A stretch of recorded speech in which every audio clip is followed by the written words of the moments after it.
ఇప్పుడు మీరు ఒకటి గమనించండి, జగన్మోహన్ రెడ్డి వాడుకుని వదిలేస్తాడు, చంద్రబాబు నాయుడు గారు ఆదరిస్తారు.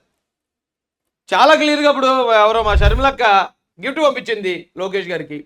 ఖచ్చితంగా తెలుగుదేశం పార్టీ చంద్రబాబు నాయుడు గారు షర్మిలక్కకి అండగా ఉండటానికి ఒక్క నిమిషం కూడా ఆలోచించరు. అరే మన శత్రువు చెల్లి కదా, వచ్చిన నమ్మెత్తి అలా అదేమన్నా కుట్రేమో ఏం ఆలోచించడు ఆయన. చంద్రబాబు నాయుడు గారి దగ్గరికి ఎవరన్నా వెళ్ళి అటు మంచోళ్ళకి కనిపిస్తే చాలు, ఖచ్చితంగా ఆయన ఆదరిస్తాడు వాళ్ళని.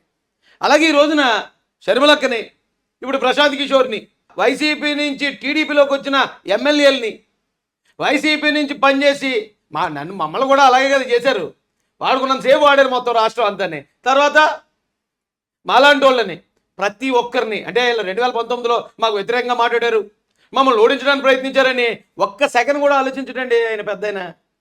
ఏంటో మరి ఆయన ఆ మనసు మరి ఆయనకి ఏంటో నాకైతే అర్థం కాదు. కానీ అయితే ఆయన ఆదరిస్తాడు, వీళ్ళు మాత్రం వాడుకుని వదిలేస్తారట.